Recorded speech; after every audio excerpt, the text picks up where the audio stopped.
चिंटू मामू तांको बड़ भाणीजी आभा को आज गोटे सुंदर कहानी कहउछंती। राजा निज सिंहासन रे बसी बहुत गर्व निज निश मड़ुथिले। से मंत्री को चुप करिया पई पाखरे छिड़ा होइतबा एको गध को देखाई कहिले, मंत्रीवर तुमे तो बहुत पढ़ाशुना करिछ, कुह तो मो भितरे आउ एही गध भितरे पार्थक्य कौन? सभासद माने भयरे थरिले, भाविले मंत्री को मुंड आज गला।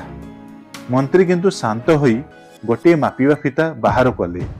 से गध पाखरु राजांको पर्यंत फिता पकाई मापिले एवं गंभीर होई कहिले, महाराज मु बहुत सठिक भावे मापी देखिली आपनक भितरे आउ गध भितरे मात्र 5 हातर फरक अछि। जदि आपण 5 हाथ एपटकू आसी जिवे तेबे फरक खोजिबा कष्टकर होई पड़िबो।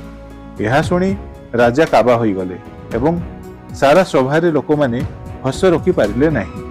भाणीजी मामू को कहिले, गपटी बहुत सुंदर लागिला, किंतु गोटे गपरे मो मन पुरिला नाही, मते आ गोटे गप कहंतु। एबे चिंटू मामू पुणी थरे गोटे नुआ गप तांकू कहउचंती। थरे जणे बहुत कंजूस धनी लोक तांको घर बाहरे स्वादिया मिठा और खाद्य तैयारी करुथिले। जणे गरीब लोक सेही रास्ता रे जाउथिला।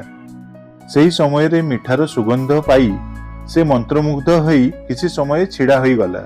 धनी लोकटी रागी जाई कहिला, तू मो खाद्यर बास्ना सुंघिचु, तेणु तते मते यार मूल्य 10 टंका देवाकू पड़िबो। गरीब लोकटी पाखरे टंका नथिला, किंतु से बहुत चतुर थिला।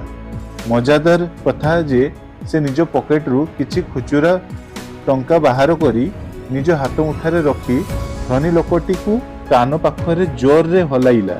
खण खण शब्द सुनी धनी लोकटी कहिला, टंका देलुनी काहींकी, खाली शब्द करछु काहींकी?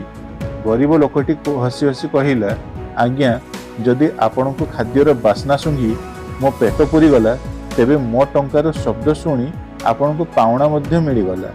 एबे हिसाब बराबर। जदि ये कहानी आपनको मन को छुईला तेबे चैनल को सब्सक्राइब करंतु, लाइक एवं शेयर मध्य करंतु। धन्यवाद। जय जगन्नाथ।